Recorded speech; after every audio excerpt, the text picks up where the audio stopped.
Bonjour, j'espère que vous allez tous bien. Alors, suite de Léo.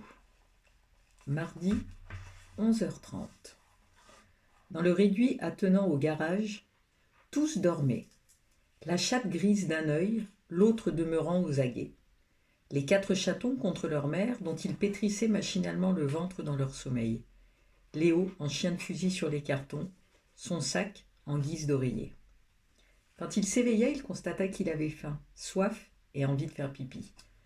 Il coupa en 2 parts égales le second pain au chocolat, rangea au fond de sa poche l'une des moitiés en murmurant « Ça, Minette grise, c'est pour toi, tu l'auras un peu plus tard. » Puis il s'assit en tailleur et entreprit de déguster l'autre moitié à petites bouchées. Il laissait fondre la nourriture dans sa bouche pour prolonger le plaisir, imprégnant de salive chaque bribe de pâte feuilletée, se retenant de déglutir trop vite. Il lécha ses doigts, dirigea sa main vers sa poche et la retira aussitôt. Il n'allait quand même pas manger le repas d'une mère qui nourrissait ses petits. Boire ne posait aucun problème. Léo avait à disposition l'eau des robinets. Restait l'envie de faire pipi. Heureusement, il y avait l'évier. L'opération terminée, il poussa un soupir de soulagement et fit couler de l'eau pour nettoyer. Puis il regarda sa montre, dit tout haut « Il est 13h30, il faut absolument qu'à 17h je sois sorti de là. Absolument. » Il lança à l'adresse du tas de cartons. « Tu entends, Minette? On a 3 heures devant nous, faut se grouiller. Remarque, toi, tu t'en fous, si tu veux sortir, tu repars par le soupirail. Tandis que moi, va falloir que je fasse de l'escalade. Et encore, même en escaladant, c'est pas sûr que j'y arrive. » Il ne s'attarda pas sur cette pensée, retroussa ses manches et pour se donner du courage déclara « Allez, on y va !» Il ne lui fallut pas 1 heure pour se rendre à l'évidence. Même en élaborant les échafaudages les plus divers à base de brouettes, cartons et bidons empilés, même en essayant de prendre appui sur les manches des outils utilisés comme rampe, il n'atteignait pas le soupirail qui lui aurait permis de repartir par où il était rentré. Les bidons et les cartons s'éparpillaient au sol. Les outils et la brouette s'entrechoquaient. Son cœur lui semblait s'arrêter de battre, tant était grande sa crainte d'être découvert. Il était entré par effraction comme un voleur. Il se voyait surpris par le concierge, traîné dans le bureau du principal. Sa mère serait convoquée. Il passerait en conseil de discipline. Il ne savait pas exactement de quoi il s'agissait, mais c'était assurément terrible. La honte, l'exclusion. Et ensuite, la prison peut-être? Il paraît qu'à partir de 13 ans, on peut aller en prison. Des prisons pour mineurs.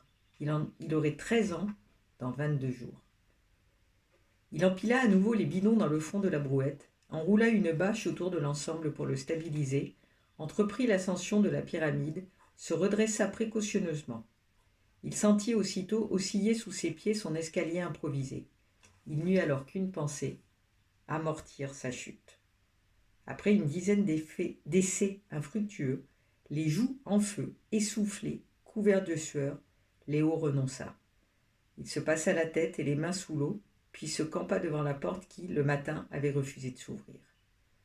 Il avait un peu plus d'1 heure pour la faire changer d'avis. Un peu plus d'1 heure pour devenir un vrai cambrioleur qui crochette les serrures et qu'on envoie en prison. « Tant pis, j'ai pas le choix, faut que je sorte », se décida-t-il. Il s'empara d'un tournevis et s'approcha de la serrure. Finalement, ce n'était pas si difficile que ça. Dans les films, on en faisait toute une histoire pour faire durer le suspense, mais en fait, il suffisait de se concentrer, de réfléchir et d'agir avec précision.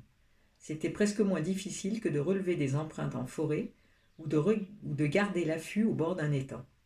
Et c'était payant, car derrière la porte s'étendait tout un domaine de caves. Léo essaya de se repérer par rapport au plan du collège, mais il y renonça vite. C'était vraiment trop compliqué. Il emprunta un couloir sur lequel donnaient plusieurs portes. Derrière l'une d'elles, il entendit vrombrir un moteur, en conclut que c'était la chaudière, se dit qu'il aimerait bien voir ça. Mais la serrure impressionnante le dissuada de mettre à l'essai ses talents de crocheteur débutant. Dans la pièce suivante, les murs étaient couverts d'étagères métalliques, sur lesquelles, du sol au plafond, s'empilaient des dossiers. Léo en saisit un au hasard, le feuilleta, parcourut du regard des colonnes de chiffres. Un autre livra des listes, des dates. Un autre encore un compte-rendu avec des signatures. Il les remit scrupuleusement à leur place, resta pensif, cherchant et ne trouvant pas le mot qui les désignait. Enfin il cria. Des archives. Ce sont les archives de collège. Je dois être le seul élève à avoir connu ça. Une porte fermée à clé ayant retenu son attention, il fit demi-tour, secoua plusieurs fois la poignée sans succès et décida de jouer du tournevis. Dedans, c'était la caverne d'Ali Baba. On y trouvait un lampadaire de jardin, un portique garni de cintres sur lequel étaient pendus des costumes de théâtre, des kilomètres de guirlandes de roses en crépon, des décors peints sur papier tendu le long des murs, et même, Léo tout d'abord n'en crut pas ses yeux. Mais oui, c'était bien un petit avion, un petit coucou dans le genre de celui de Lindbergh ou de Saint-Exupéry quand il transportait le courrier. Il ne savait plus trop. Léo avançait, la main tendue. Il suivit du doigt le bord de l'aile, caressa le fuselage. C'est du plâtre, pensa-t-il. C'est tout recouvert de bandes plâtrées, comme quand on se casse une jambe. Génial! Il est génial, le gars qui a fabriqué ça. Ah, qu'est-ce que c'est top! Mais qu'est-ce que c'est top! Quand je vais le raconter aux autres! Il sélectionna mentalement les fameux autres à qui il destinait le récit de ses aventures. Clément, bien sûr Olivier, peut-être Thibaut, son cousin, bien qu'il soit le plus jeune. Mais serait-il capable de garder le secret? En tout cas, aucune fille. Les filles, ça répète toujours tout. Il rêva un instant, s'imagina aux commandes du petit avion survolant le collège, la ville, s'échappant vers la rivière dans un ciel sans nuages, libre. Libre. Il consulta sa montre, elle indiqua 17h50. Le découragement le submergea. Allô, Estelle? Bonjour, je suis Madame Delage, la maman de Léo Colombet. Pourrais-je parler à Estelle, s'il vous plaît? Bonjour, c'est moi, je suis Estelle. Ah, c'est toi, je n'étais pas sûre. Dis-moi, j'ai quelque chose à te demander. Je voudrais te rencontrer, si tu es d'accord, bien sûr. Oui, je veux bien, mais je sais pas grand-chose. J'ai seulement vu Léo. Je sais, ça ne fait rien, j'ai besoin de te parler. Bon, c'est mercredi. Tu es libre cet après-midi, tu n'as rien de prévu? Non, rien. Je peux venir chez toi si tu es d'accord et si ta maman n'y voit pas d'inconvénient. Elle travaille. 14h, ça te va? Oui, au revoir madame. Au revoir Estelle, à tout à l'heure. Mardi, 19h. Léo était retourné auprès de la chatte. Il avait absolument besoin de confier son inquiétude à un être vivant, humain ou félin. Après tout, quelle importance. Il s'était roulé en boule sur le tas de cartons, s'était fait aussi petit que possible, et la tête nichée dans ses bras repliés s'était laissé aller à son chagrin. La chatte grise le regardait, indifférente en apparence, mais ses oreilles agitées de mouvements nerveux disaient assez que les sanglots et les reniflements du garçon n'étaient pas à son goût. Pourtant elle attendait, clignant de temps en temps un œil, patiente comme savent l'être les animaux. Sa présence silencieuse peu à peu apaisa Léo. Il se redressa sur un coude, essuya de sa manche son nez et ses yeux, tendit vers sa compagne une main précautionneuse. Il la laissa renifler ses doigts avant de caresser la fourrure grise, dans un lent mouvement qui allait du sommet du crâne au milieu du dos. La chatte ferma les yeux et se mit à ronronner. « Tu es gentille, Minette, » murmura Léo. « Tu es gentille et douce, encore plus douce que Zazou. C'est ma chatte, celle que j'ai à la maison. » À la pensée de Zazou endormi sur son lit dans sa chambre, à la pensée de l'appartement inaccessible, une nouvelle vague de chagrin le secoua. Il hoqueta, aspira, toussa, tandis que la chatte inquiète dressait les oreilles. Il reprit. « N'aie pas peur, ça va passer. Là, tu vois, c'est fini, je pleure plus.